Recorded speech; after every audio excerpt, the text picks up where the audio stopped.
Boa tarde, pessoal. Eu me chamo Ian, eu sou presidente do CA Feira da Quintela, o CA de Relações Internacionais aqui da Unip, Goiânia. Nós estamos hoje aqui para mais um Quintas Quintela. O Quintas Quintela é um projeto do CA que fomenta palestras extra-classe para todas as turmas, não só de RI da Unip, mas de todas as faculdades e até a área de ciências políticas e humanas de todo o Brasil. A gente tem participação de várias faculdades em forma de alunos aqui presentes, então o Quintas está só crescendo, né? E a gente fica muito feliz por conta do projeto estar dando certo. Toda quinta, uma quinta-feira por mês a gente faz o Quintas, então se você gostar de hoje, já fica ligado nas nossas redes sociais, a gente vai disponibilizar pelo chat, sempre trazendo temas em volta de RI, coisas que podem somar para a sua carreira dentro das relações internacionais, e até mesmo na sua carreira acadêmica para a questão de produção, às vezes de TCC e tal. O Quintas também tem o papel de trazer coisas para os professores. A gente também do CA se preocupa muito com os nossos professores, né, trazer coisas legais, não só para alunos, mas também para professores. A gente tem um ótimo relacionamento com todos os nossos professores aqui na Unip, a gente fica muito feliz com isso. Do mais, o Quintas de hoje, o título é Carreira Diplomática, mais uma oportunidade para os internacionalistas. Eu agradeço já de antemão o nosso professor Luiz, o nosso coordenador Manzi, e imensamente ao nosso convidado, Marcílio Falcão, que vai estar hoje trazendo o tema sobre toda essa coisa que é muito perguntada desde o início do curso, né? Esse tema é bastante relevante. Eu aviso que os certificados do evento, no prazo de uma semana, tá? Se não chegar no seu e-mail, envia uma mensagem para o nosso e-mail, o e-mail do CA. Ele vai estar sendo disponibilizado pelo chat, então qualquer hora que vocês precisarem de conversar sobre o certificado, mandem para o nosso e-mail. E eu já passo a palavra para a nossa querida Yasmin, que é uma membro do CA também, e ela vai fazer uma apresentação sobre o palestrante e sobre a palestra, e dar alguns avisos para vocês. Com a palavra é Yasmin. Obrigada. Bom dia, pessoal. Meu nome é Yasmin. E hoje nós temos como nosso convidado especial o palestrante Marcílio Falcão. Ele é primeiro secretário da carreira de diplomata, consultor em educação e orientador do CD, membro fundador da PRE e do Grupo BIC. Ele é diplomata de quase 14 anos e orientador para o CACD. Jornalista de formação, iniciou-se na docência há 25 anos e se dedicou de forma intermitente desde sua aprovação no CACD, à preparação de outros candidatos ao concurso. Aperfeiçoou-se em planejamento, organização, métodos e técnicas de estudo voltadas para concursos públicos, conhecimento com o qual concebeu para a empresa de destaque no mercado um programa de coaching e de planejamento de estudos, utilizados por centenas de candidatos a diversas carreiras públicas. Foi subchefe do Ministério das Relações Exteriores, consul adjunto em Barcelona, chefe do setor de políticas externa, cooperação técnica, temas sociais e ciência e tecnologia da Embaixada do Brasil no Paraguai. Atualmente está alocado em Angola. E quanto ao projeto do Grupo BIC, do qual ele é membro, é uma iniciativa de 26 diplomatas e professores voltada à orientação para o concurso de admissão à carreira de diplomata, o CACD, e que busca mudar a forma como as pessoas estudam. Todos os cursos e programas deste projeto são baseados no princípio da especificidade, ou seja, as atividades de estudo tratam de desenvolver em você as macrohabilidades exigidas no momento da prova, a aptidão de julgar, a coerência e o conteúdo de assertivas e, sobretudo, a demonstração da capacidade de expressão, articulação e persuasão por meio do texto. E, dessa forma, a palestra de hoje o nosso palestrante falará mais sobre a carreira diplomática dele, como ele chegou e como ele decidiu ser diplomata e um pouco das experiências deles para a gente hoje. E também para a gente ter mais um pouquinho desse gostinho da carreira diplomática, certo, pessoal? No mais, eu só queria pedir assim, que se vocês puderem ligar a câmera, ia ser muito legal poder ver todos vocês. Por favor, mantenha o microfone desligado para não atrapalhar a palestra. Qualquer pergunta, qualquer dúvida que vocês tiverem, podem colocar no chat que o pessoal do CA vai estar respondendo vocês, juntando as perguntas para poder fazer ao palestrante no final do evento. E quanto aos certificados, o Ian já falou a questão dos prazos. Mas durante a palestra, a gente vai estar enviando um link para vocês, de um questionário do Google, para vocês preencherem, confirmando a presença de vocês no evento, tudo bem? Não se esqueçam disso. E no mais, senhor Marcílio, queria dizer que qualquer problema que o senhor tiver, qualquer pedido, assim, você pode mandar no chat, pode mandar pelo WhatsApp, que nós do CA estamos prontos aqui para dar o suporte para o senhor, tá bom? No Tá mais, bem, tá bem. Muito obrigado. obrigada, senhor. No mais, Obrigado. eu desejo a todos um bom evento e passo agora a palavra para o nosso palestrante. Por favor, senhor Marcílio. Olha, muito obrigado, pessoal. Yasmin, obrigado pela introdução, pela apresentação. Eu sou Marcílio, né, como ela disse, sou de Recife, Pernambuco. O sotaque já vai entregar para quem não percebeu ainda. Sou diplomata há 14 anos. 14, vou fazer 14 anos agora de carreira. E eu tenho uma frustração razoável na vida. Uma delas é que eu não consegui fazer o curso de Relações Internacionais quando eu era da idade de vocês, mais ou menos, né? Um pouco antes. Eu tinha essa vontade de ser diplomata desde um pouco mais cedo, talvez 15 anos, quando eu comecei a me interessar um pouco pela carreira.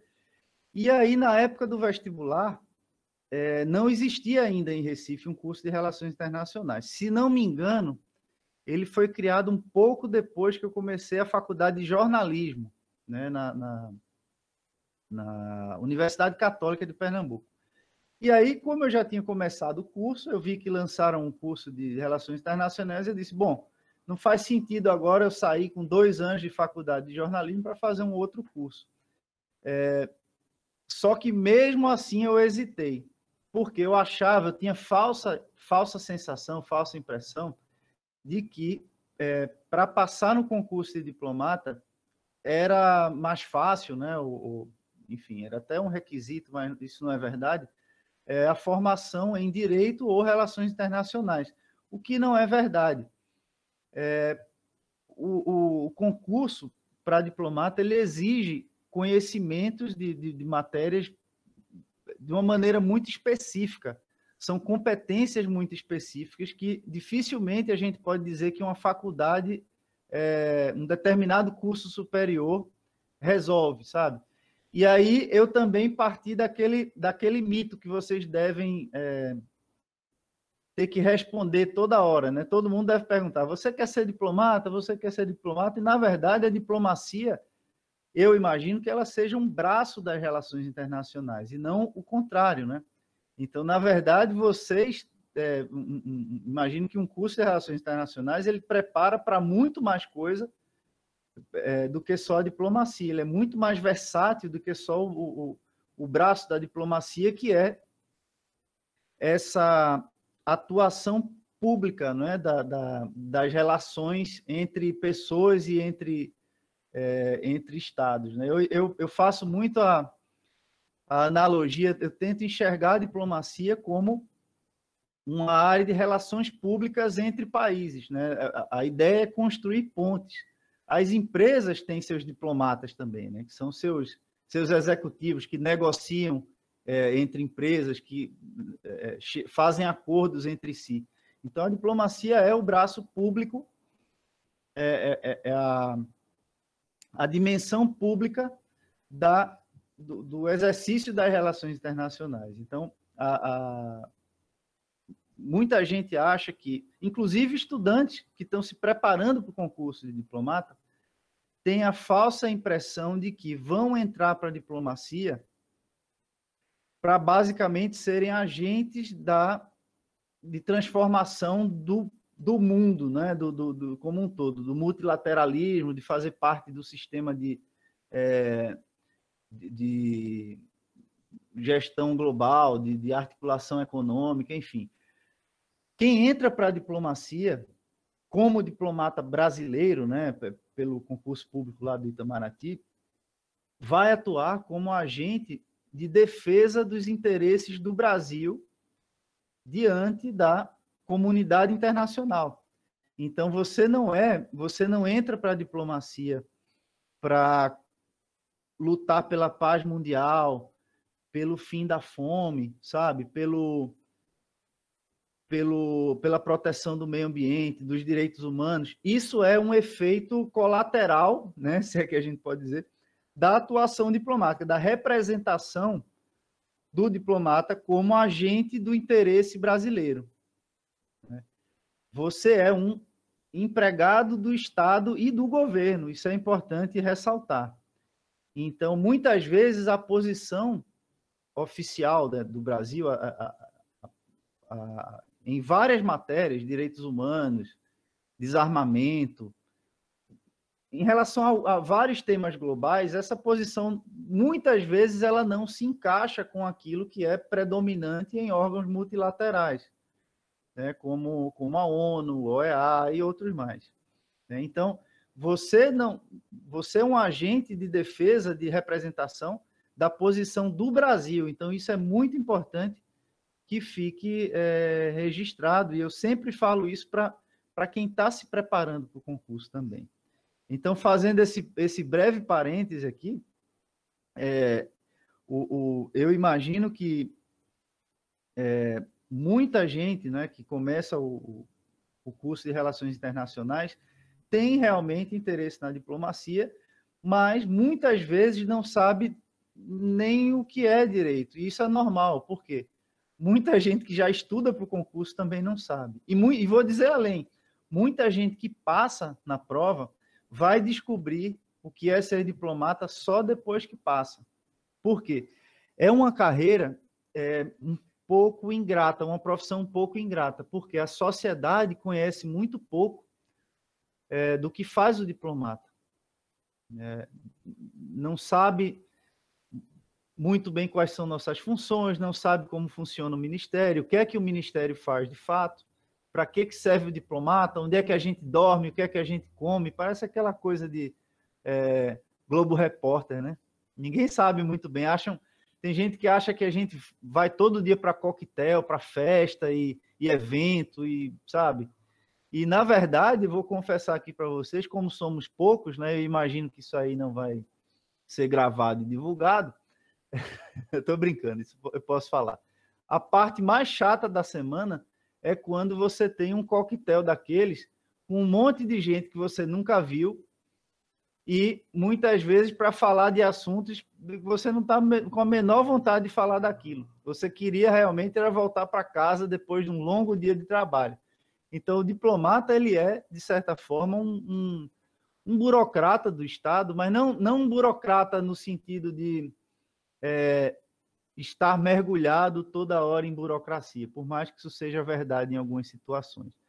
Nós somos um funcionário público, um servidor público, a serviço do Estado, do governo, que está no poder, para defender os interesses do Brasil e dos brasileiros no exterior, seja por meio da proteção do brasileiro que está fora, do exercício da representação e da negociação de tratados internacionais com outros países, e no sentido de informar o Brasil a respeito do que está se passando naqueles países em que a gente está servindo, né? Não como espiões, mas como informantes de fato. Olha, a situação aqui é o seguinte, a situação econômica aqui em Angola é essa, a situação política é essa, um caminho interessante para o Brasil estreitar as relações bilaterais pode ser por meio aqui de investimentos em energia, agricultura, sabe?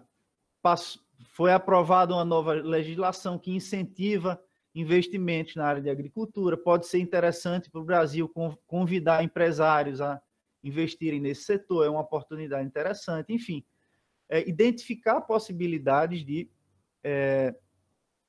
estreitamento dos laços políticos, comerciais, econômicos. Esse é um dos nossos papéis mais importantes.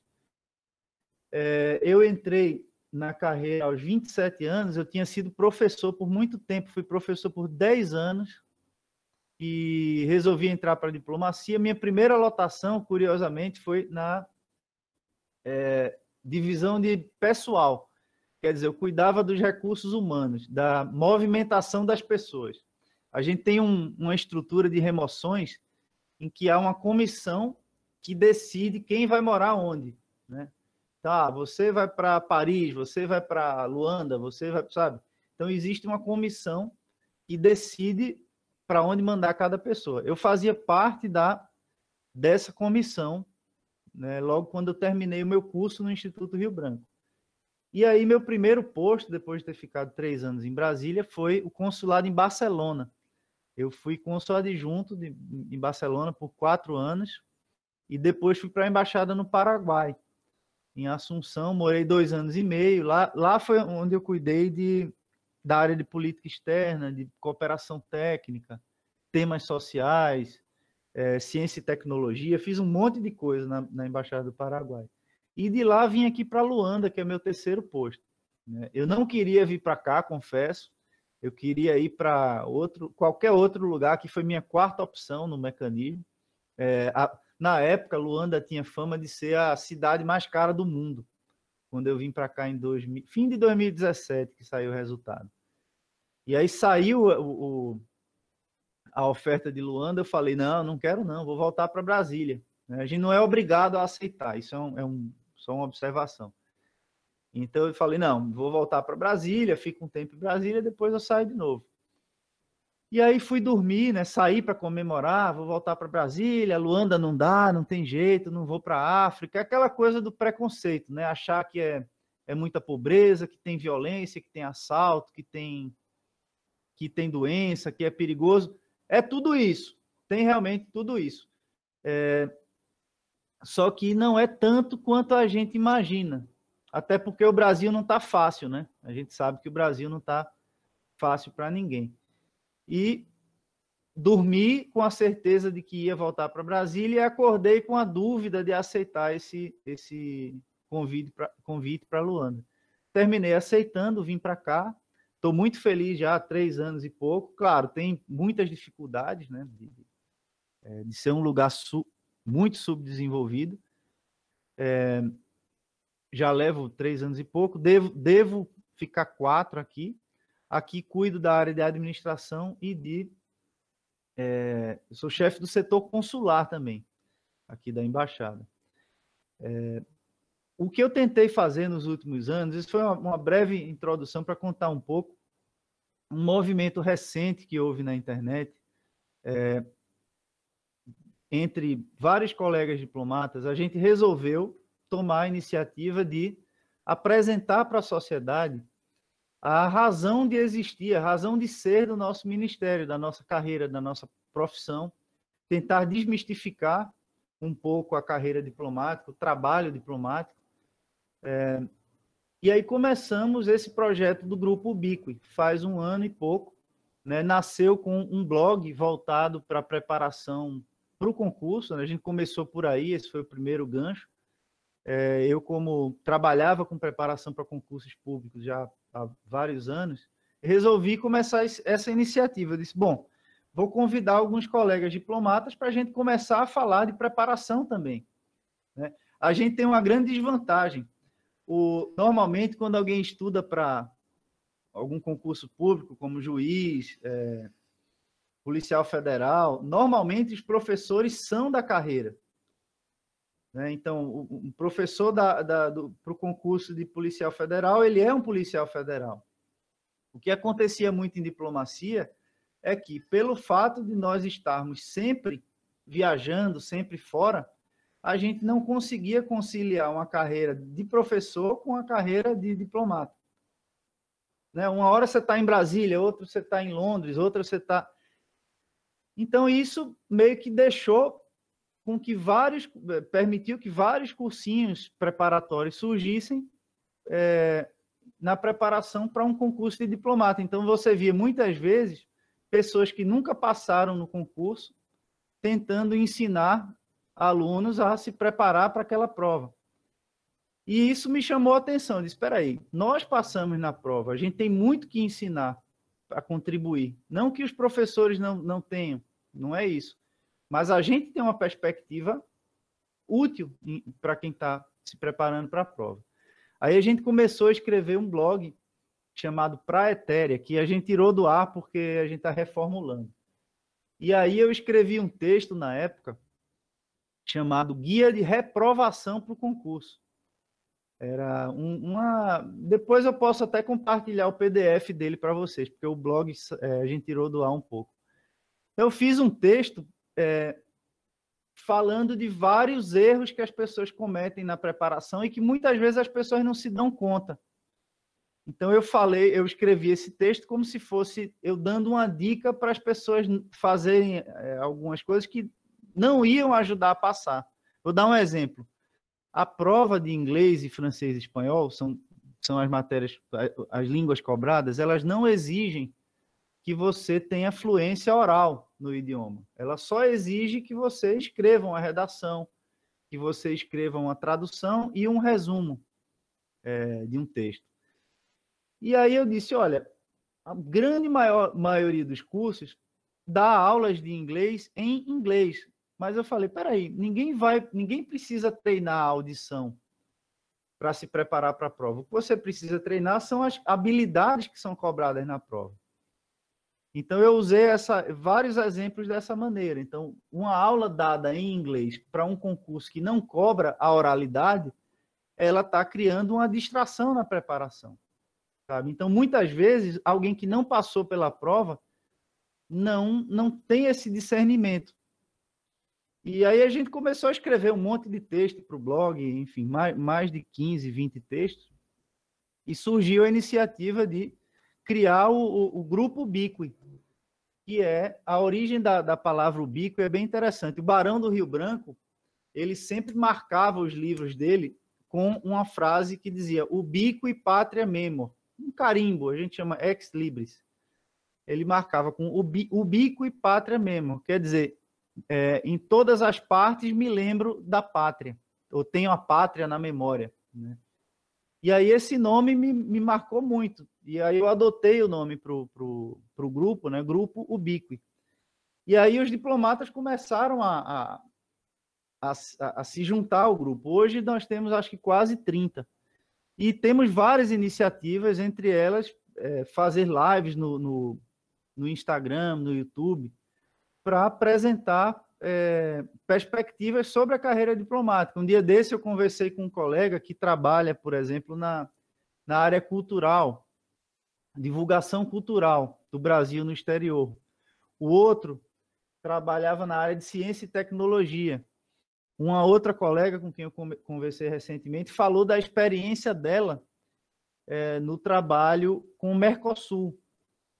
E por aí vai. Então, um dos braços desse projeto é realmente mostrar para as pessoas o que é que a gente faz, como é o trabalho do diplomata na área de consular, por exemplo, né, na administração, na área econômica, e falar disso abertamente. Quando eu estudei para a prova, em 2005 até 2007, esse contato que vocês estão tendo agora, dessa maneira aqui, né, pela videoconferência, era impossível. Né? A gente não tinha acesso a diplomatas, a gente não sabia o que fazia um diplomata.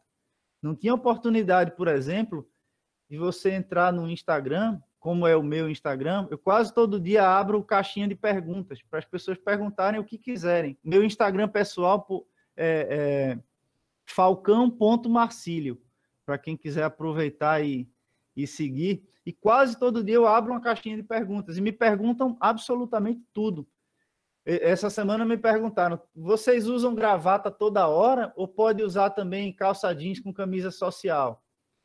Esse tipo de pergunta, até perguntas, sei lá, sobre política. Me perguntaram se eu achava que o Brasil estava alinhado com os Estados Unidos, por exemplo. E curiosidades da carreira. O que é posto A, B, C e D? Você pode me dar uns exemplos? E aí eu vou lá e respondo, sabe? Respondo para todo mundo. Então, esse tipo de contato, eu não imaginava. E muitas das respostas que eu dou hoje às pessoas pelo meu Instagram, e meus outros colegas do Grupo Ubique também dão, eu só fui conhecer essas respostas aí depois que eu passei também. Eu não tinha ideia de rodízio, que você tem que começar você tem que fazer posto A, B, C e D, se você quiser ficar 10 anos de exterior. Esses detalhes e curiosidades que eu só fui aprender depois que passei. Eu também, quando fiz o concurso, eu não tinha muito claro essa ideia de que eu ia representar o Brasil.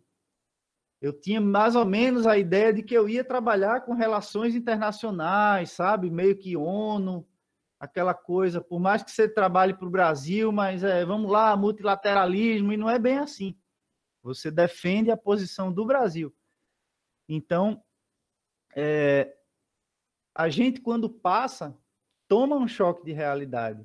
Então, um dos nossos objetivos aí com o grupo é tanto tentar diminuir o impacto desse choque, né? Deixar um choque mais tranquilo, quanto também participar da própria preparação dos candidatos. A gente montou cursos preparatórios de todas as matérias, né? Idiomas, que a prova cobra português, inglês, francês e espanhol. Então, a gente montou curso disso, curso de história, de economia, política internacional, enfim, todos os cursos que são necessários para a prova. E envolvendo diplomatas nas aulas também, para passar um pouco da nossa visão, do que é que a gente acha que vale a pena incluir no conteúdo. Então, eu me orgulho muito do fato de outros colegas terem abraçado essa ideia. Você imagina, quando eu comecei esse negócio, Grupo Bico, um dia à tarde, minha filha pequena tinha acabado de nascer, ela agora fez 2 anos, acabado de nascer, eu falei, eu tenho que montar um negócio para isso, para preparação para o concurso. As pessoas estão muito mal preparadas, eu tenho que montar um negócio, trazer a perspectiva de diplomata, aí fui pensar no nome, comecei sozinho esse negócio do zero, sabe? Aí comecei a escrever para o blog, fui chamando outros colegas, muita gente dizendo, não, cara, tá doido, essa é muita exposição na internet, isso aí não pega bem não faz isso não. Não é normal isso, você entrar no Instagram para falar do ministério, da diplomacia, não faz isso não, quero não. Muita gente me falou não para escrever para o blog. Depois um ou outro começou a aceitar, o negócio foi crescendo, Instagram, curso, de repente tem um monte de gente envolvida no projeto, ajudando as pessoas a entenderem um pouco mais o que faz um diplomata, e inclusive dentro da própria carreira agora, dentro do próprio ministério, a gente já é reconhecido como um braço importante de divulgação do próprio ministério, do que o ministério faz. Então, eu fico super feliz com isso e também ter esse contato com vocês, né? Vocês são jovens, pensando no futuro de vocês, tentando decidir ainda o que é que vocês vão fazer da vida, né? Se vocês vão ser empresários, se vão trabalhar, como o Ian estava falando, com comércio exterior, se vão trabalhar com diplomacia, com administração, com economia. Enfim, eu fico super feliz de poder trazer, me colocar à disposição até para que vocês me perguntem qualquer coisa a respeito da minha carreira, sabe? Eu tenho muito orgulho de ser diplomata, de trabalhar pelo meu país. Muitas vezes as pessoas acham também que o poder de transformação que um diplomata tem é muito grande, mas, na verdade, o ministério é muito hierarquizado, né? Quem tem muito poder de decisão, normalmente está lá em cima. Por outro lado, os diplomatas, desde o começo, participam em várias rodadas de negociação. Então, às vezes, a roupa brasileira que vende na Argentina, sabe? O carro que é exportado para ser vendido no México, na Argentina, toda essa regulação jurídica, comercial, tudo passa pelos diplomatas. Em tudo isso, teve um diplomata envolvido para negociar e permitir que o comércio ocorresse com fluidez entre os países. Então, esse é um valor importante do papel do diplomata. O que mais que eu posso falar para vocês? Eu acho que vocês terão algumas perguntas, certamente. Se quiserem começar um pouco com perguntas, eu posso ir respondendo, e se me vier mais alguma coisa, eu complemento depois. O que é que vocês acham?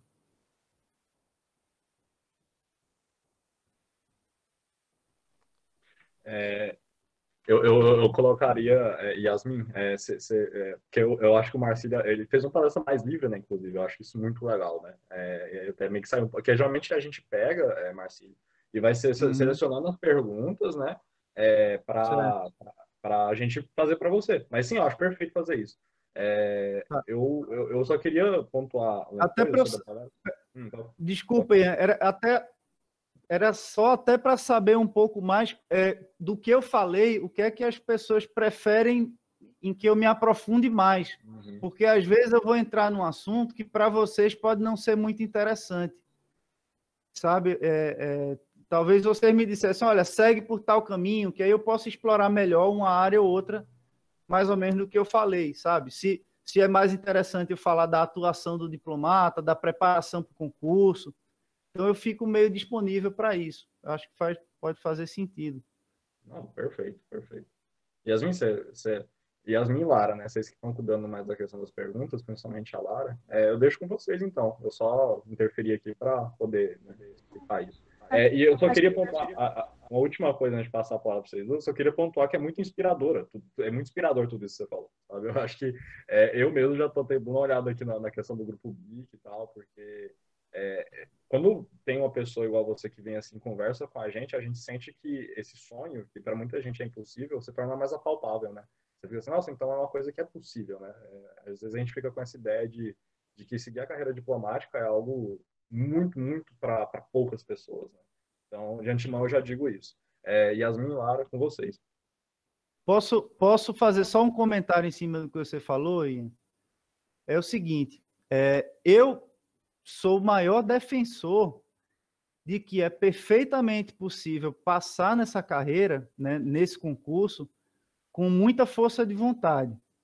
Eu vou dizer por quê. Não é para valorizar a minha história nem nada disso. Pelo contrário. Eu sou de Recife, né, numa época em que me preparei, numa época em que não existia curso preparatório em Recife. Eu tive que estudar sozinho, sem cursinho, né, do começo ao fim. Eu era office boy da prefeitura de Olinda, então eu trabalhava lá servindo café, imprimia documento, sabe, carimbava, entregava pasta daqui para ali. Comecei a trabalhar assim, né, e aí, pelo meu interesse nos idiomas, eu lembro, meu primeiro salário da prefeitura, eu comprei um fascículo de um curso de francês, que estudava por correspondência, curso de francês em casa, né? Era um livro e um fascículozinho, um livreto, e uma fita cassete. Fita cassete. Eu tenho certeza, a maioria de vocês não tem nem um toca-fitas aí em casa. No máximo, nem CD mais as pessoas têm. Hoje em dia é tudo digital, né? Era um toca-fita. Então eu usava a fita, ficava ouvindo aquilo, acompanhando e repetindo. E aí, pelo meu interesse nos idiomas, eu comecei a dar aula de inglês num cursinho, quando eu tinha, acho que, 17 anos. E fiquei dando aula dos 17 até os 27, que foi quando eu passei no concurso. Trabalhei sempre, os 2 expedientes, fiz faculdade, conciliei, né, faculdade com o trabalho, e aí depois me formei. Logo quando eu me formei, aos 25 anos, eu já comecei a estudar para o concurso. Né? O que eu ganhava não era suficiente para pagar os livros que eu precisava, porque já que eu não tinha condições de fazer cursinho, que era caríssimo na época, era o preço de um carro para você fazer o curso preparatório. Eu não tinha condições. E aí eu tinha que compensar isso com muita leitura de livros. Né? Em vez de eu ter um professor que estudava 30 livros e me dava uma aula, eu precisava estudar 10 livros ou 15. Né? Eu precisei superar isso. No fim das contas, eu sou o maior incentivador para quem quer estudar sozinho, porque eu passei por isso. Né? Todo o meu tempo livre eu dedicava ao estudo do concurso. Né? Então, às vezes as pessoas perguntam, olha, Marcílio, você acha que 3 horas por dia é suficiente para passar, 10 horas de estudo? Eu digo, olha, eu não sei, eu não sei o que é passar estudando 3 horas. Eu estudava absolutamente todo o meu tempo livre. Às vezes era 3 horas, dependendo do dia. Às vezes eram 10 horas. Então, eu não consigo dizer assim, olha, pega leve, sabe? Faz yoga, faz terapia, faz massagem, vai jogar teu tênis, vai para academia, dá atenção para o namorado também, para a namorada, sai com os amigos uma vez por semana. Eu não consigo dizer isso, né? Eu quase terminei o namoro na época porque eu quase não tinha tempo de ver minha namorada, só queria saber de estudar também. Então, eu não sei o que é passar sem ser assim, sem aplicar muita dedicação. O que eu acho que superou, né, compensou o fato de eu não ter tido acesso a curso preparatório, como muitos colegas meus de turma tiveram, né? A maior parte dos meus colegas passaram com curso preparatório. E eu não, eu e outros, né, nós passamos sem curso. Então, isso me ajudou a desenvolver conhecimento de o que é que vale a pena aplicar em termos de técnica de estudo, de método, sabe, de planejamento. Como é que se planeja uma preparação, né? E aí cheguei desenvolvi uma ideia, um método que eu chamei de princípio da especificidade, que é o seguinte: o que eu via era muita gente estudando para o concurso sem pensar no que a prova cobrava. É tipo assim, eu vou só assistir aula, vou assistir 1.000 horas de aula, 2.000 horas de aula. E as pessoas achavam que aquilo preparava para a prova. Aí eu falei, não, está todo mundo errado, isso está muito errado. A prova não cobra a sua capacidade de assistir a aula. A prova cobra que você saiba escrever sobre os assuntos que você estudou. Então, qual a melhor forma de estudar? Você vai se preparar para um desafio concreto, específico, né? Então, qual a melhor forma de treinar para a prova, de se preparar para a prova? Desenvolvendo essa capacidade de se expressar sobre os assuntos que você estudou, pela escrita, muita escrita, redação, capacidade de argumentação, de comunicação, persuasão. E isso a gente faz treinando. O conteúdo, né, você saber a matéria, não é tudo. Pelo contrário, você vai ter que... Isso é o que entra, mas uma parte muito importante na preparação, na sua aprovação, é o que você consegue botar para fora na prova. Então, essa noção, esse princípio, né, da especificidade, ou seja, que você tem que se preparar da forma com atividades que são parecidas com aquelas específicas que são cobradas na prova, foi um conceito que quebrou vários paradigmas em preparação para concurso público. E o que eu tenho tentado fazer hoje em dia é isso. Olha, pessoal, prepare-se da forma como você vai ser cobrado na prova. Então, isso corta muito caminho também. A gente não precisa gastar tanto dinheiro assim com preparação, sabe? Essa ideia de que as pessoas têm que gastar uma fortuna para estudar para uma prova, passa, viu, Ian, a noção, ou a falsa ideia de que é um concurso elitista, que não é para todo mundo, né, que é uma coisa impossível e tal, quando não é bem assim. A gente sabe que há maneiras de você otimizar a preparação, né? Muitas pessoas fizeram isso. E eu tento trazer essa visão, desmistificar um pouco essa ideia de que o concurso de diplomacia não é para todo mundo. Vou confessar para vocês aqui. A minha mãe me dizia assim, meu filho, você vai perder seu tempo estudando para esse negócio, isso é muito difícil, isso é um concurso de cartas marcadas, não faça isso não perca seu tempo, você vai ficar anos e anos estudando para esse negócio e não vai passar. Porque ela, entendeu? Ela já tinha introjetado essa visão de que é para poucos, de que é para quem é rico e não sei o quê, não sei o quê. Ainda bem que eu não escutei minha mãe, né? Nesse aspecto. Escutei em outros, mas nesse aí, não. Eu ouvi de vários amigos quando eu comecei a estudar, né? Um deles disse assim, tá louco que eu estudaria para esse concurso, o conteúdo você só aproveita para diplomacia, né? Você, não é uma matéria, um concurso que você estuda e aí não passou para diplomata e você vai e faz, sei lá, delegado da Polícia Federal. Não é assim, né? A área de direito é diferente. Você estuda para juiz, mas o que você aprende, você aplica para promotor, sabe? Eu lembro uma amiga minha que, quando eu comentei com ela que eu ia fazer o concurso, ela disse assim, isso aí, olha, fulaninha tentou esse concurso 6 vezes e nunca passou, e ela é a pessoa mais inteligente que eu conheço. A menina me falou isso. Aí eu falei, caramba, bela motivação, né, que você está me passando aí. Só que eu era teimoso, eu dizia, não, isso aí eu vou passar nesse negócio, vou passar. E foi um momento de crise existencial que eu tive na vida. Assim, eu tinha 25 anos, não tinha condições financeiras de casar, né, de, sei lá, comprar um apartamento, morar sozinho, que fosse, né, ter um carro, nada disso. Eu precisava muito e eu tinha, sabe quando você tem aquela sensação de que você tem um potencial na vida, mas que você ainda não conseguiu engatar, sabe? Eu tinha muito isso, assim, poxa, eu não me acho um cara burro, eu tenho facilidade de aprender, né? Eu tenho ambição, no bom sentido da ambição, eu quero crescer na vida, né?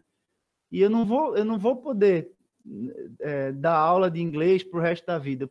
Isso não vai me permitir que eu me desenvolva plenamente, né, no meu potencial profissional. Então, deu uma chacoalhada, eu tive realmente uma crise existencial. Falei, caramba, eu tenho que acordar, eu tenho que ir atrás desse negócio.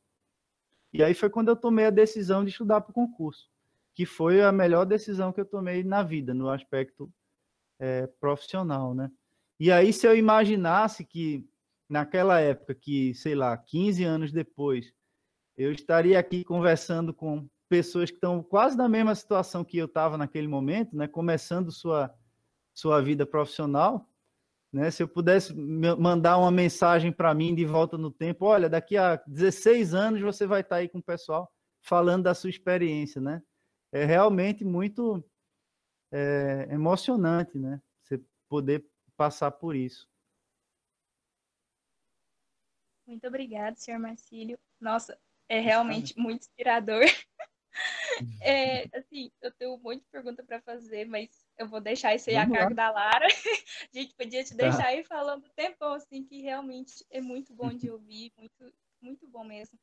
E, assim, tipo, principalmente quando a gente pensa, nossa, nós estamos muito desanimado, muito... É uma coisa que parece muito distante, mas vai dar certo. Agora, muito obrigada, senhor. Eu vou passar agora a palavra para a Lara para fazer as perguntas. Obrigada. Tá bem. Boa tarde a todos, boa tarde, Marcílio.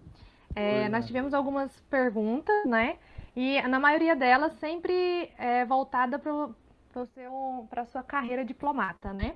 E a primeira, minha própria, porque o senhor mencionou no início da sua palestra a respeito da sua passagem estudantil mesmo, pelo Rio Branco. E Sim. nós, estudantes, nós temos muita expectativa, né, muita curiosidade. E eu queria que o senhor falasse um pouco sobre a sua própria experiência como estudante até o momento. No Instituto Rio Branco, né? Você fala? Isso, exatamente. Tá. O Instituto Rio Branco, ele é um curso de formação para os diplomatas aprovados no concurso. Então, quando a gente passa na prova, a gente passa 1 ano e pouco, né, fazendo um curso que nos prepara para o desempenho da carreira diplomática. Então, nesse curso, a gente estuda um monte de coisa. A gente repete um pouco as matérias do concurso, a gente estuda técnicas de negociação, idiomas, né? Agora, o desenvolvimento da fluência oral nos idiomas. A gente estuda administração pública, né? Noções de administração pública, que é importante também, claro, né? Como servidores públicos e gestores administrativos que nós somos, né? Muitas vezes. A área consular, aprender como é o serviço consular, a parte jurídica, tudo isso faz parte do curso de formação do Instituto Rio Branco. Ele lembra um pouco um curso, talvez, de graduação, mas um pouco mais leve, talvez. A carga horária é alta, de acho que 6 a 8 horas por dia de aula. Então, confesso que é muito cansativo assistir tanta aula num dia. Eu tinha muita dificuldade de assistir aula. Sempre tive, nunca gostei muito, né? Eu, particularmente, nunca gostei muito de assistir aula. E tive dificuldade, de fato, no Rio Branco para acompanhar, eu confesso. Por mais que algumas fossem interessantes, mas eu acho que a minha indisposição para assistir aula era maior do que qualquer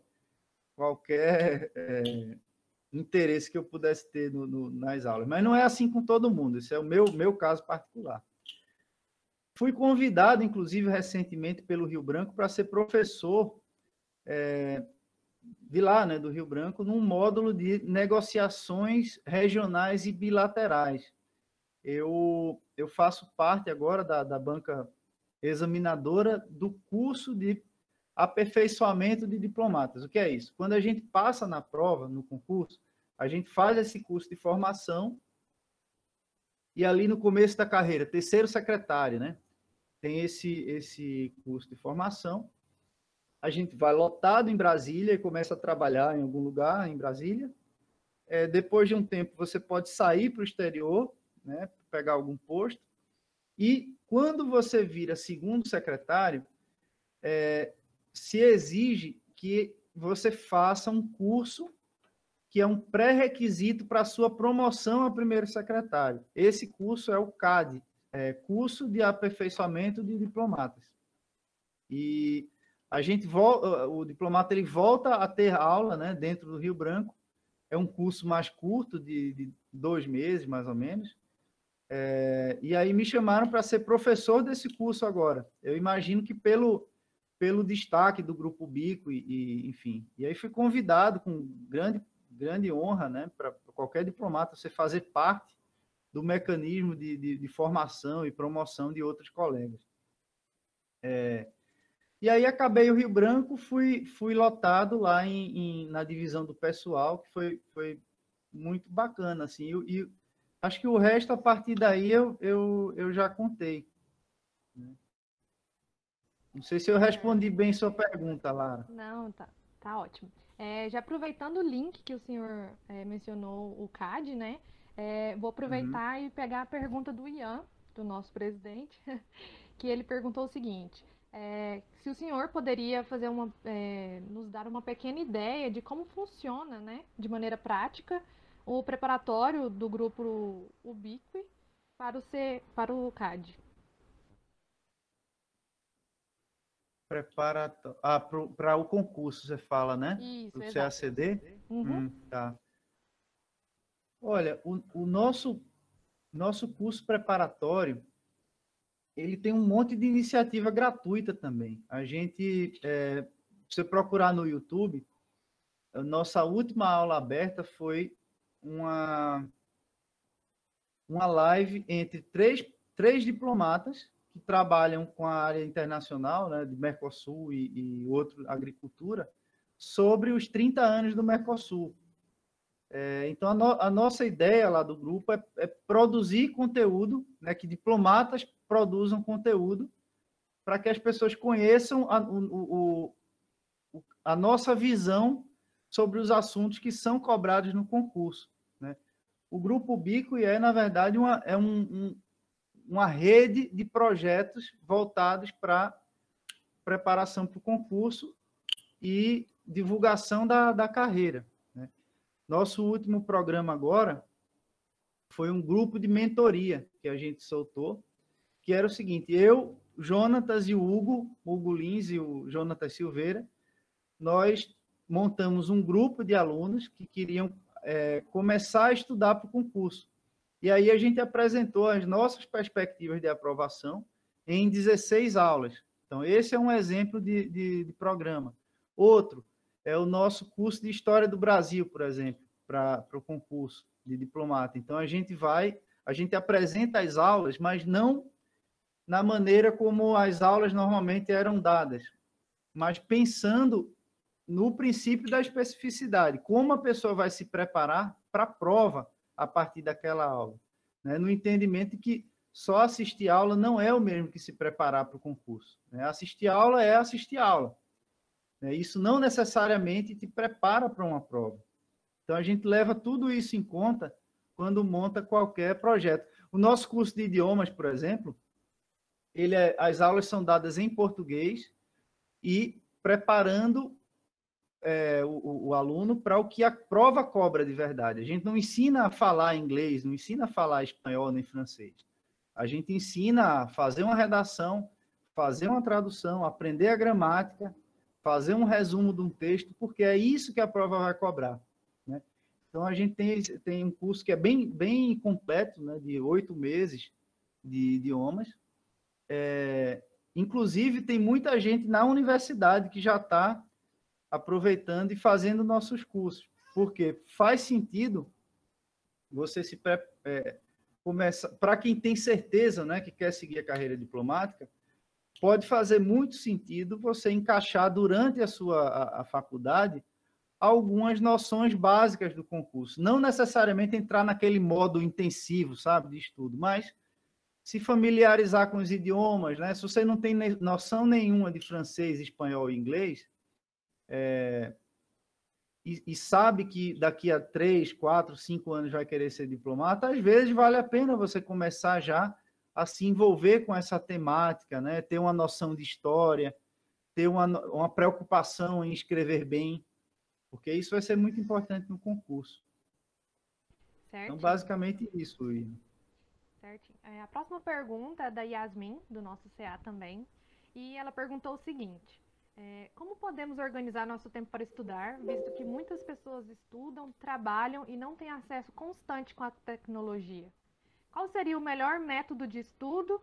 E para ela, no caso específico, ela gostaria de trabalhar com direitos humanos e solução de conflitos. Então, se o senhor tiver alguma indicação para ela na questão de estudos voltados, essa é a questão dela. Tá.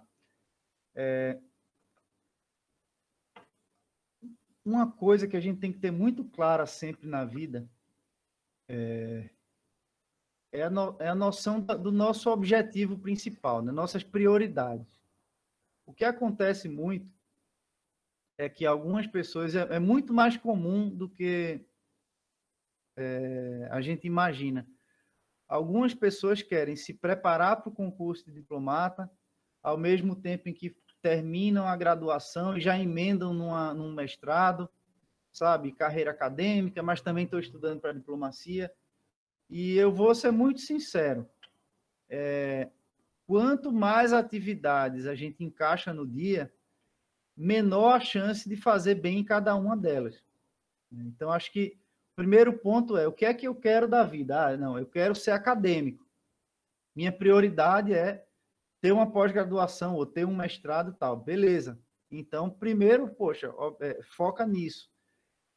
Não, eu quero ser diplomata, mas eu acho massa também ter um mestrado aqui em direitos humanos e tal. Olha, veja só, se você tentar conciliar as duas coisas, certamente o seu projeto de virar diplomata vai ser adiado. Por quê?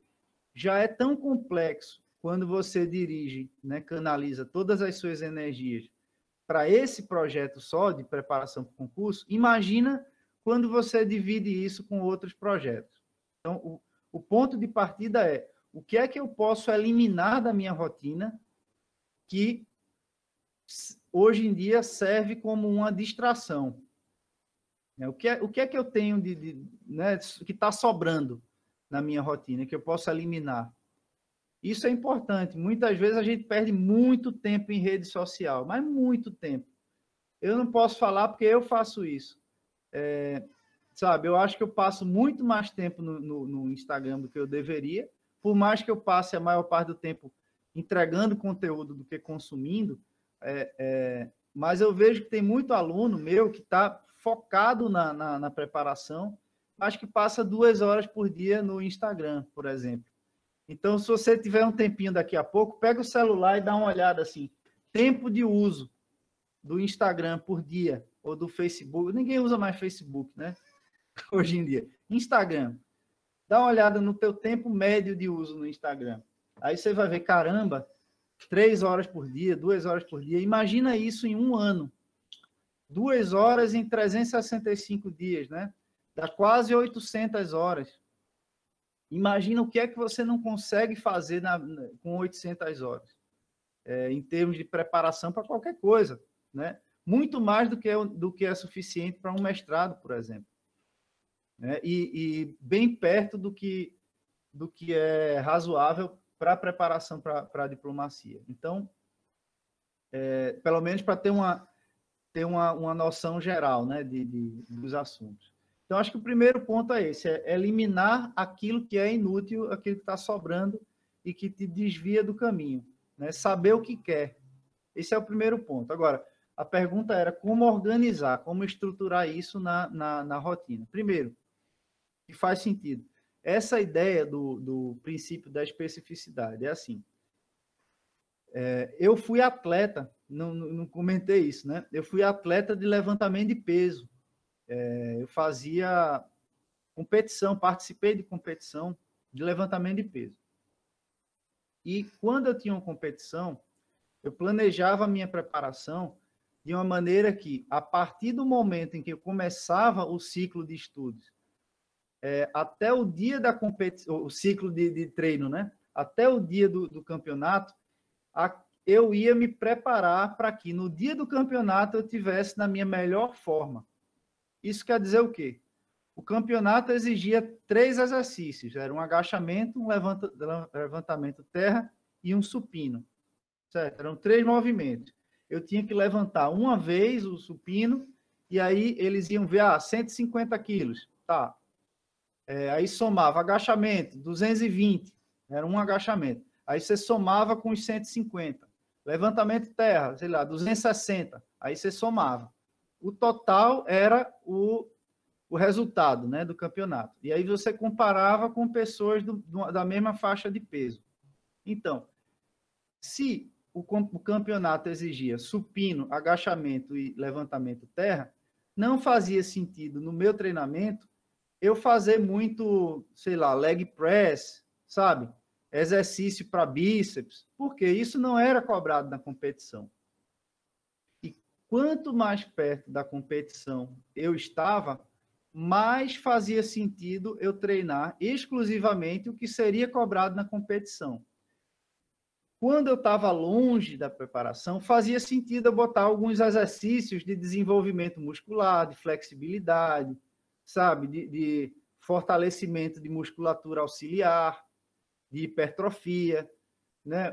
Um protocolo até com peso um pouco mais leve, para não forçar tanto ligamentos e tendões, sabe?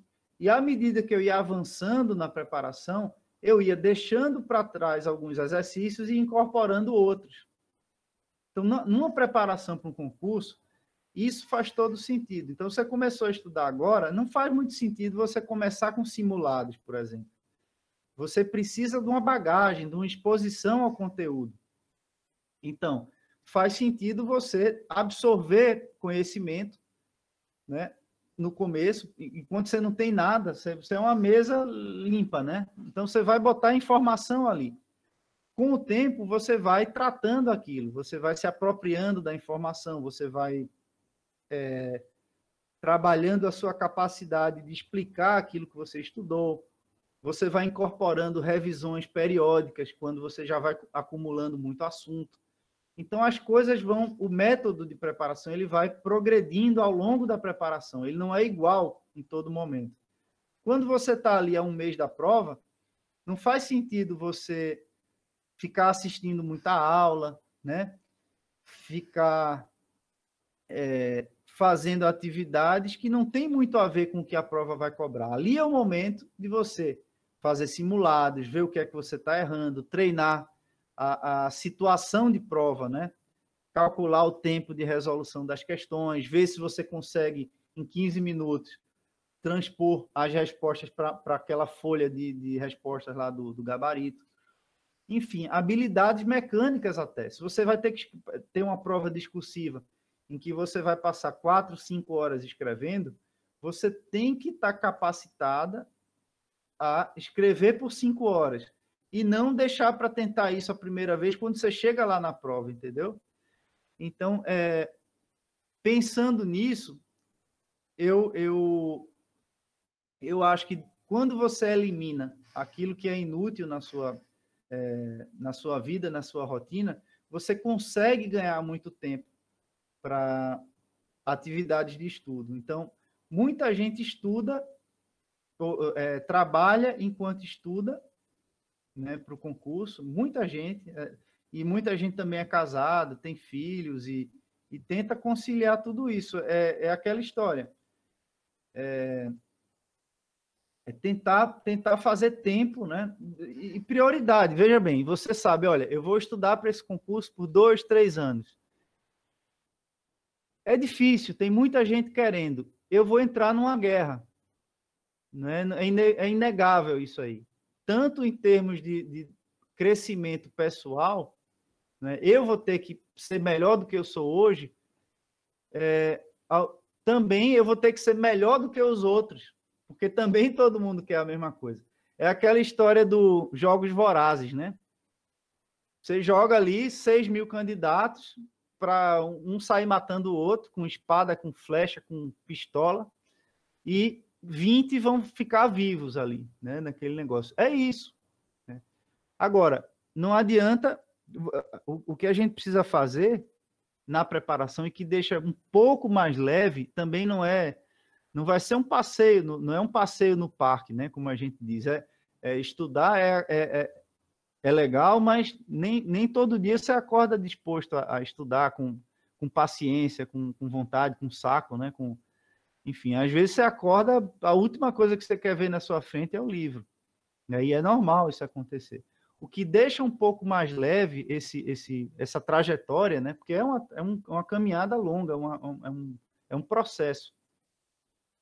É você aproveitar, é você curtir um pouco daquilo que você está fazendo. Você entender que quando você estiver preparada para a prova, você vai ser uma pessoa diferente, você vai enxergar o mundo de um jeito diferente, você vai escrever melhor, você vai entender de economia, de direito internacional, de política internacional, né?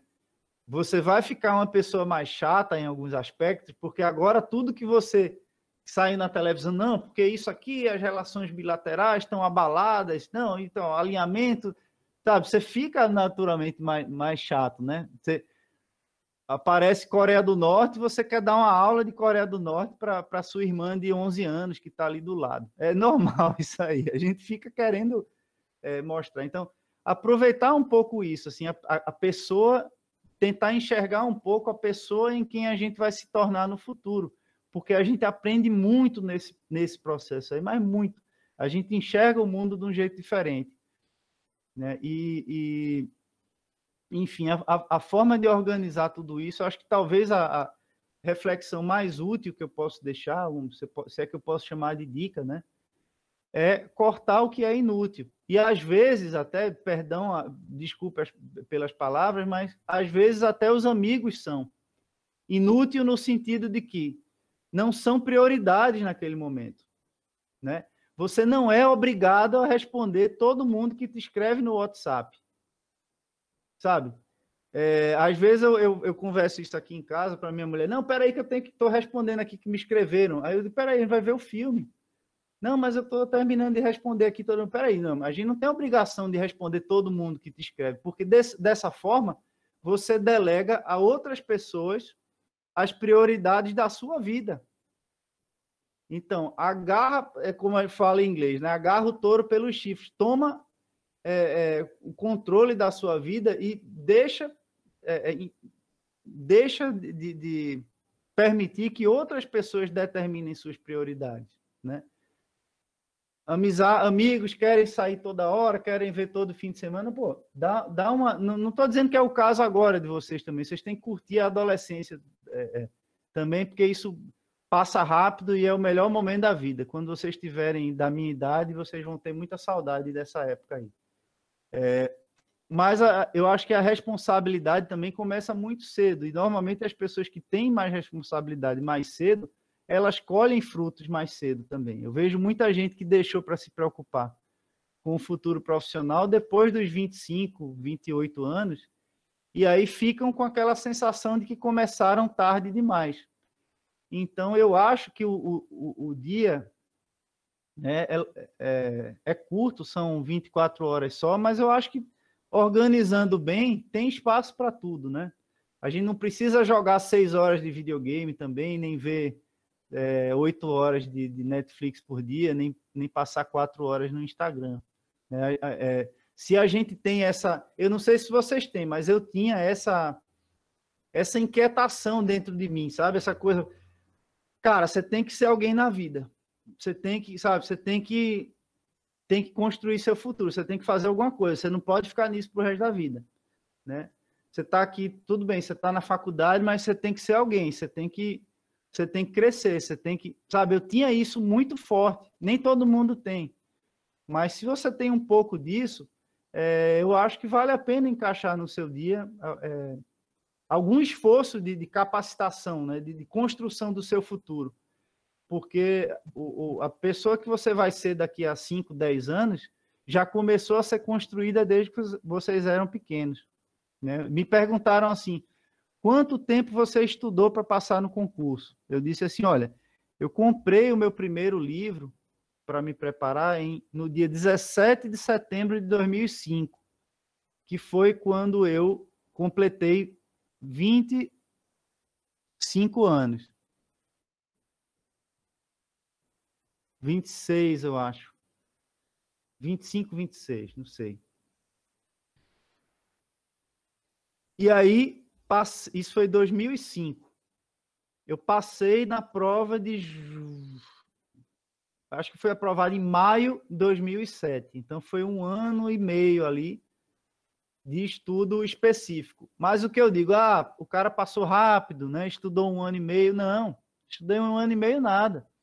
Quando lá eu estava na prefeitura, office boy, ganhava R$120 de salário no mês, eu comprei o meu cursinho de francês, né? O meu fascículo lá do curso de francês.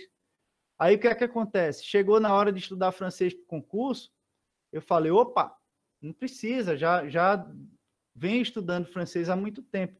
Então, tudo isso que eu fiz no passado me ajudou no futuro, né? Foi uma semente que eu plantei ali, mas que eu colhi no futuro. Então, se você já tem certeza do que você quer ser no futuro, eu acho que vale a pena trabalhar pelo menos um pouco, né? Caminhar na direção disso. Não que você vá abraçar um projeto complexo de preparação para o concurso necessariamente no segundo semestre sabe, da faculdade, mas colocar na perspectiva da sua vida, né? E tentar encaixar as prioridades onde são prioridades e não tratar prioridades como projetos acessórios que você vai fazer um dia se der, né? E fingir que você está chamando de prioridade, sabe? Certo. Falei muito, né? Eu falo muito. Não, tranquilo. A gente está excedendo um pouquinho nosso horário, então eu compilei 2 perguntinhas que são na mesma linha de raciocínio. E a pergunta é da Letícia Ribeiro e do Marco Aurélio.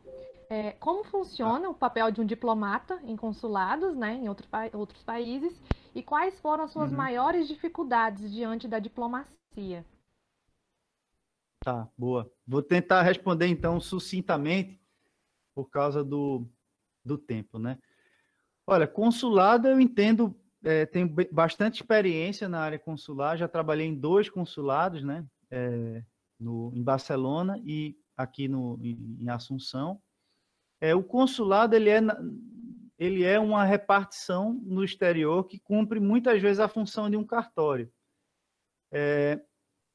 Ou seja, emite documentos para brasileiros no exterior, procurações, enfim, legaliza documentos, cuida da parte de registro eleitoral, alistamento militar, e dá vistos, né, lógico, para os estrangeiros que querem ir para o Brasil, e renova passaportes. Os passaportes dos brasileiros que moram no exterior são renovados no consulado.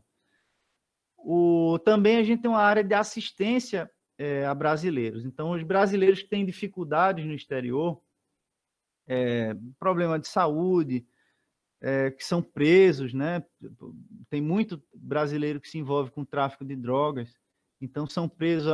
Um dos papéis do consulado é visitar, ver se eles estão tendo um tratamento jurídico decente naquele país, né? E garantir para que eles sejam tratados de acordo com o que a lei prevê no tratamento de presos, né? Não sejam discriminados, nem sejam maltratados. Então, basicamente, é isso que o consulado faz, né? É muito diferente da embaixada. A embaixada, ela cuida das relações políticas entre os dois países. Então, a embaixada do Brasil em Paris, né, ela cuida das relações político-econômicas entre o Brasil e a França, né? O diálogo diplomático, de acordos diplomáticos, enfim. E o consulado do Brasil em Paris cuida dos brasileiros que estão em Paris, em toda essa parte consular, notarial, né, de emissão de documentos e vistos, né? Enfim, essa basicamente é a diferença de um consulado para uma embaixada. E aí, claro, a embaixada, tanto as embaixadas como os consulados, elas têm os diplomatas, né, que normalmente são as chefias dos setores, tem os oficiais e assistentes de chancelaria, que são funcionários também que vêm de Brasília, né, são uma carreira do Ministério, que fazem o trabalho administrativo, atendimento ao público, a parte de comunicações, contabilidade, enfim.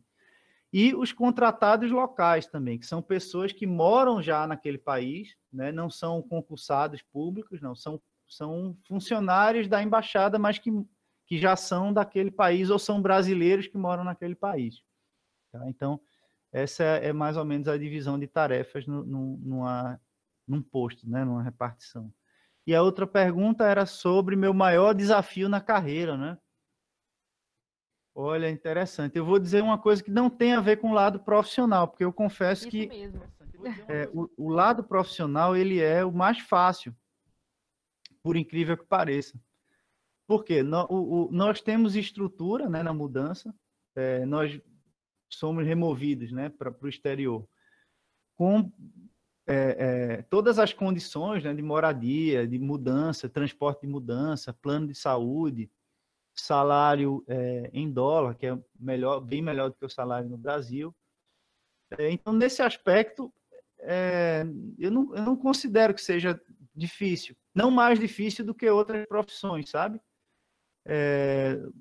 Então, o aspecto profissional, não posso dizer que eu tive desafios muito grandes, ou os desafios grandes que eu tive, eu encarei com naturalidade, não vi como desafios grandes, assim, eu simplesmente cuidei e resolveu e não fiquei com aquela sensação de que foi nada muito complexo.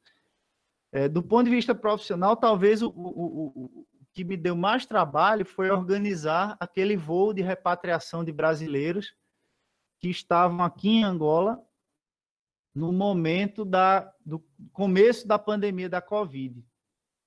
Então, deu um trabalho gigante organizar a contratação de um voo, né, quem podia embarcar, quem não podia, organizar lista, né, ir ao aeroporto, naquele momento em que ninguém sabia o que era Covid direito, né, todo mundo com medo de dar oi de longe, porque não sabia se o tchauzinho passava, o vírus, né? Era uma coisa impressionante naquele momento, assim, o medo estava...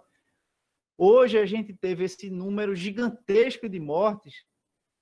Por outro lado, a doença já está mapeada, né? Já tem vacina, então a perspectiva hoje é de que a coisa vai melhorar e não piorar, por mais que tenha chegado num ponto terrível, né? De mortes e tudo. Naquele momento, a gente não sabia se era o fim do mundo, né? Né? Quando começou aquela história de Covid, manda um avião para a China buscar os brasileiros e todo mundo de máscara, comprava comida, só faltava beber álcool, porque a gente não sabia muito bem, né? Eu lembro a primeira vez que a gente comprou comida eu estava em Brasília, em março, eu acho. Primeira vez que a gente comprou comida, depois que começou a coisa do Covid, eu lembro que a minha tia, ela pegou álcool, aquele de spray, né? A gente passou na caixa da comida, depois passou na mão, passou no móvel, depois que pegou na caixa, que abriu, passou na mão de novo. eu imaginei, caramba, se o mundo for assim para sempre, como é que vai ser esse negócio? Então, ninguém sabia o que é que ia dar, se ia faltar comida, água, álcool, né? Se usava luva, se não usava, se era máscara, sabe? Ninguém sabia o que era aquilo. Então, aí a gente teve que parar e organizar um voo para 200 e tantos brasileiros. Então, isso foi pesado. Mas, falando em dificuldade da vida diplomática, que eu acho, é você, às vezes, morar 4 anos num lugar e as suas amizades mais fortes elas vão sendo renovadas, né? Então, eu morava no Paraguai, então tinha um casal lá com quem eu convivia sempre, né? 2 casais, aliás, eram nossos melhores amigos ali daquele contexto, né? Daquela vida que a gente tinha ali no Paraguai. Fazia tudo junto, churrasco fim de semana, ia sair na sexta, chamava, ia em casa. De repente, um casal, removido. Aí você fica sozinho. Daqui a pouco vai você removido. Aí você vai para um outro posto, chega lá, não conhece ninguém. E agora? Aí você termina fazendo alguma amizade. Aí você pensa assim, poxa, daqui a 2 anos eu vou embora. Será que vale a pena cultivar tanto assim essa amizade para depois sofrer sabe, você ficar naquela faz amigo, desfaz amigo, faz amigo, desfaz amigo. Então, depois de algum momento, você começa até a ficar um pouco retraído, sabe? Tentar não se apegar tanto, ou até você fica um pouco até insensível assim, à saudade. Você passa a não pensar muito em ter saudade, neutralizar um pouco o efeito da saudade, até da família que fica no Brasil.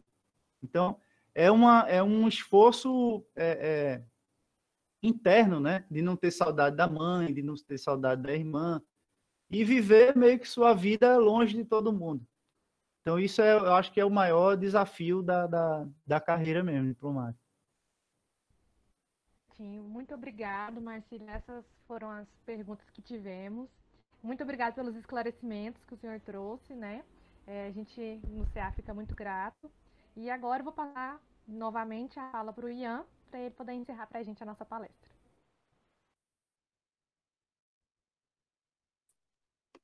Marcílio, de antemão, agradeço, foi extremamente inspirador, de verdade. Para mim, particularmente, já foi muito inspirador, eu imagino que para todo mundo que participou. Esse foi o Quintas, que até então é um projeto muito recente, então a gente está em crescimento. Esse foi o Quintas com mais pessoas, então, de curiosidade, até para você mesmo, o tema, Bacana. e eu imagino que também a relevância do Grupo BIC trouxe todo esse pessoal aí, então, agradeço todo mundo que participou da palestra, agradeço o nosso coordenador Manzi, o professor Luiz, que sempre incentivou a gente a fazer projetos além do curso. Eu vou estar disponibilizando aqui para todos que participaram, tem aqui as redes sociais, tanto do Marcílio, como do Grupo BIC, como do CA. Então, se vocês quiserem o contato dele, né? Inclusive das coisas que você mesmo citou, que você posta lá e tudo mais, tá aí os Instagram, pessoal. O link vou postar de novo também, o link para o certificado, se você não preencheu, preencha, tá? Porque aí o certificado vai chegar no seu e-mail. Qualquer dúvida sobre qualquer coisa da palestra e tudo mais, manda no e-mail do CA.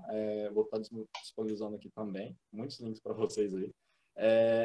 E do mais, o Quintas é um projeto mensal, pessoal. Se você gostou de tudo isso daqui, segue a gente no Instagram, segue a gente no Facebook. Novamente, agradeço demais ao Marcílio, agradeço demais a cada diretoria do CA, Lari, Yasmin, Maressa, Marco Aurélio, Alana, Érica, Pedro, todo mundo aí que ajudou a desenvolver e está desenvolvendo Quintas todo mês. E com isso a gente encerra por hoje, tá? Muito obrigado, pessoal. Até a próxima. Obrigado, pessoal. Parabéns pela iniciativa e foi muito bacana. Qualquer coisa eu estou lá pelo Instagram. Tá bem? Um abraço para todo mundo. Obrigado mais uma vez pelo convite. Obrigada. Obrigada.